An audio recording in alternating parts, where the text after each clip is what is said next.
The Lord is my shepherd, I shall not want. He makes me lie down in green pastures. He leads me beside still waters. He restores my soul. He leads me in paths of righteousness for his name's sake. Even though I walk through the valley of the shadow of death, I will fear no evil, for you are with me. Your rod and your staff, they comfort me. You will prepare a table before me in the presence of my enemies. You anoint my head with oil, my cup overflows. Surely goodness and mercy shall follow me all the days of my life, and I shall dwell in the house of the Lord forever. The overriding theme of Psalm 23 has to be God's guidance. So I'd like to bring out three aspects of his guidance: his guaranteed presence, his abundant provision, and his sure protection. And we can see that God leads us in the most beautiful of ways as he surrounds us with his love. And why do I say he surrounds us? Well, he leads me beside still waters. That is to say, he goes before us. Take, for example, the way he led the Israelites through the desert. The Lord went ahead of them in a pillar of cloud by day to guide them on their way, and by night a pillar of fire to give them light. But our guide is also behind us. Whether you turn to the right or to the left, your ears will hear a voice behind you saying, "This is the way, walking it." Indeed, the God of Israel will be your rear guard. But there's more. Our guide is also beside us. As Paul testified to young Timothy, "At my first defense, no one came to my support, but the Lord stood at my side and gave me strength." Yet in addition to all this, our guide is also beneath us. Isaiah 64 says, "Even to your old age and grey hairs, I am he who will sustain you. I have made you and I will carry you." Isn't that beautiful? And no doubt our guide is above us as he watches over us. Whoever dwells in the shelter of the Most High will rest in the shadow of the Almighty. So God is both before us and behind us, while at the same time right beside us. And as he watches over us from above, underneath are the everlasting arms. Now, however which way you try to knit those verses together, surely we can agree that God is intimately interested in every part of our lives. So no matter what is going on in your heart right now, if you are being dragged through the mill, then please cast your cares upon him, because he cares for you like none other. Unfortunately, history shows us that there are times when we're unwilling to draw near to God. As Jesus said in Matthew 23, "O Jerusalem, Jerusalem, how you have killed the prophets and stoned those sent to you. How often I have longed to gather your children together as a hen gathers her chicks under her wings, but you were not willing. And look, your house is left to you desolate." It makes absolute sense that he who created us knows exactly what is best for us. And in the cold light of day, I'm sure we all realize how foolish it is to ignore his guidance. This is what your Redeemer says in Isaiah 48. "I am the Lord your God, who teaches what is best for you, who directs you in the way you should go." If only you had paid attention to my commands, your peace would have been like a river, your righteousness like the waves of the sea. So here's a challenge for you. Are you paying attention to his call? Are you listening to his counsel? And if you are you truly willing to go wherever he leads? we save ourselves a lot of trouble if we listen to God the first time round. I'm reminded of Jonah, who he ran away from the Lord. He headed in the opposite direction. And for his unwillingness to obey God, he ended up in the belly of a huge fish. But in reality, where could he have run? Is it possible to run beyond God's reach? In Psalm 139, if I rise on the wings of the dawn, if I settle on the far side of the sea, even there your hand will guide me, your right hand will hold me fast.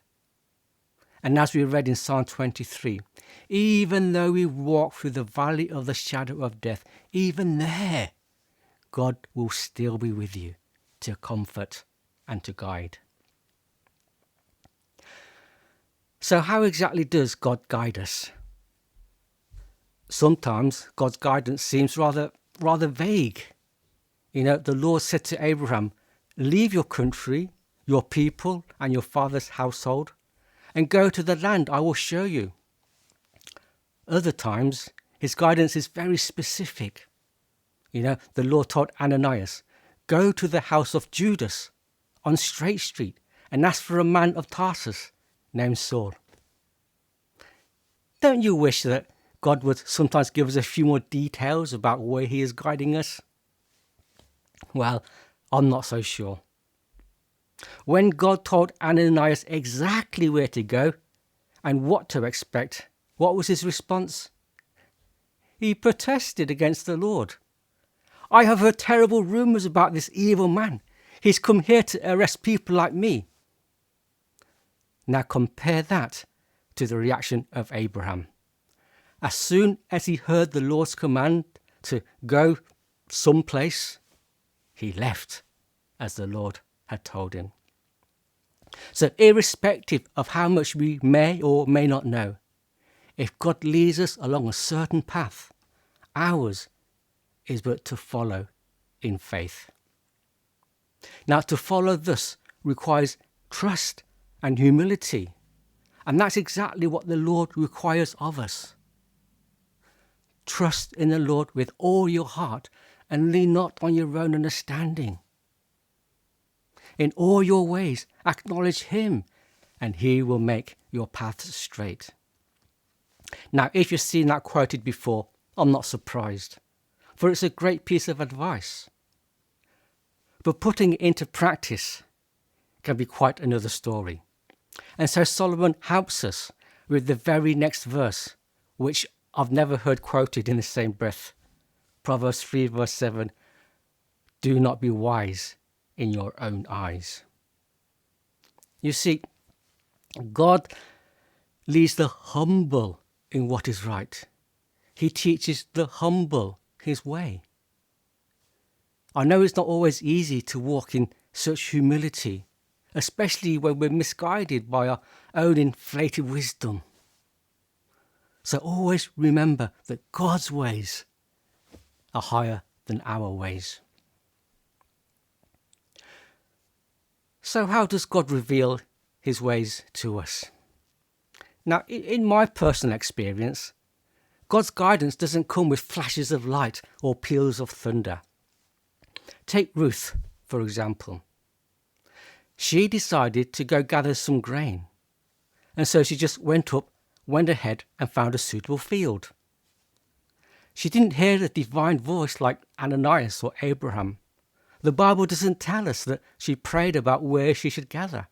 Instead, the Bible puts it like this. As it turned out, she found herself working in the field belonging to Boaz. And she ended up marrying this Boaz, and in the fullness of time, she became the great-grandmother of King David. Was it fate that they met? I don't believe that for 1 second. You see, Ruth, she simply walked in humility before her God, and God led her to that very field. And so I believe that if we are neither idle or wayward, but simply preoccupied with an honest living, like Ruth, then God is able to guide us, even when we don't realize it at the time. Now, it could well be that the way God guides me is in keeping with my somewhat laid-back character. I've no doubt that God guides different people in different ways. But whatever method he chooses, he will always lead you into the paths of righteousness, which will never go against the truth of the Bible. So a quick warning to those who are prone to rush ahead. Remember how King Saul, he panicked when he saw his troops scattering. And taking matters into his own hands, he rushed ahead and offered the sacrifice without waiting for Samuel. And he dearly paid for his impatience. In fact, it cost him his crown. And we would do well to learn from his mistake, to be still and wait before the Lord. You see, we live in an instant society. I, for one, I don't like waiting for just 5 seconds for a computer program to load. I don't like to wait 10 minutes in a traffic jam or a whole hour for my jelly to set in the fridge. But in God's plan, we may have to wait months, years, or even decades. While David watched King Saul's authority gradually slipping through his fingers, remember how patiently David waited to become the next king? He was fully on board with allowing God to dictate the pace of his succession. And so it was from personal experience that he wrote Psalm 37, "Be still before the Lord and wait patiently for him." Following God's guidance is as much about waiting as it is about walking. But waiting for God and being still before the Lord must not be confused with being idle. Or, you see, because waiting on the Lord is not passive. It's not sitting around twiddling our thumbs. No, look to the Lord and his strength. Seek his face always. So yes, wait, but don't procrastinate. Use your time wisely. Set aside time to meditate upon God's word. Make it your daily routine to soak your heart in God's word. You see, there will always be new trials and temptations ahead of us. And when they come upon us, will you know which way to turn? See, the secret is to read God's word today so that you can draw upon it tomorrow. Now, God never promised to take those dark, desolate valleys out of our lives. But he does promise to stay with us all the way. Yes, the path he leads us along will not always be comfortable, but in the end, it will always be the best. After all, I know the plans I have for you, declares the Lord. Plans to prosper and not to harm you. Plans to give you hope and a future.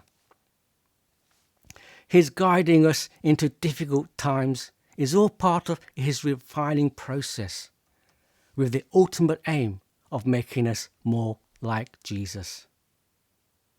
Now, if God guides us with loving kindness, how can we do anything but to follow? In love, he extends his hand. In childlike trust, will you take his hand and have him be your guide? When my children were little toddlers, they would hold my hand as we went along the way. And every now and then they would slip or trip, but I didn't let them fall. They would have thought that they were holding on to me really tightly, but I can assure you that I held on to them much more tightly. And so this is what we see in Psalm 37. If the Lord delights in a man's way, he makes his steps firm. And though he stumble, he will not fall, for the Lord upholds him with his hand. Wherever God guides, he always provides. The Lord is my shepherd, I shall not want. That is, he provides everything that we need.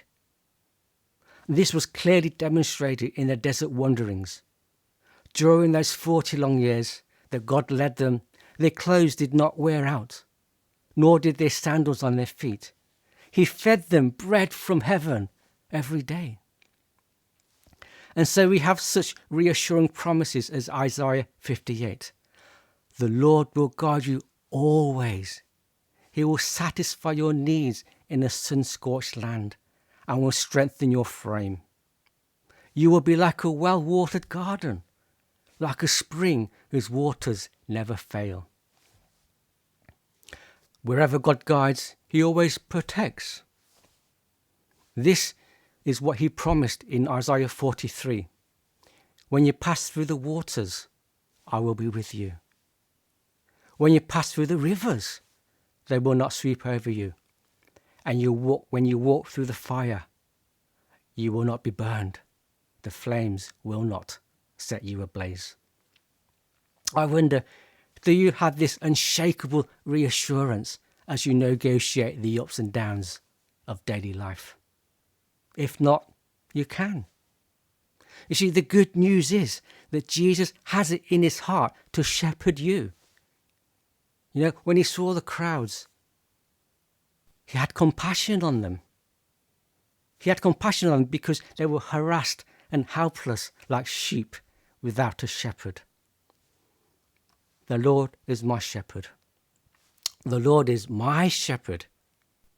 He's the only one who is able to guide us, who truly does all things well. The question is he your shepherd? Now, at the start of this talk, I laboured the point that God surrounds us on every side. But by the miracle of rebirth, God who dwells in the heavens above also dwells in the hearts of those who trust in him. There is no closer relationship than that. Now, I know I've been very positive about the manifold blessings of having the Lord as our shepherd. But don't get me wrong, I'm not guaranteeing a life of prosperity. Psalm 23 says that he leads us for his name's sake, not for our personal pride. And if God sees fit, he is at perfect liberty to have us suffer to the point of death. Now, if that disturbs us into turning back, then we've lost sight of the eternal heavenly kingdom. As Psalm 23 finishes, surely goodness and mercy shall follow me all the days of my life, and I shall dwell in the house of the Lord forever. When the psalmist gazed across the skyline, he was reminded of God's eternal presence and protection. In Psalm 125, as the mountains surround Jerusalem, so the Lord surrounds his people both now and forevermore. So let me just finish with one final promise. Psalm 48. This God is our God forever and ever. He will be our guide even to the end.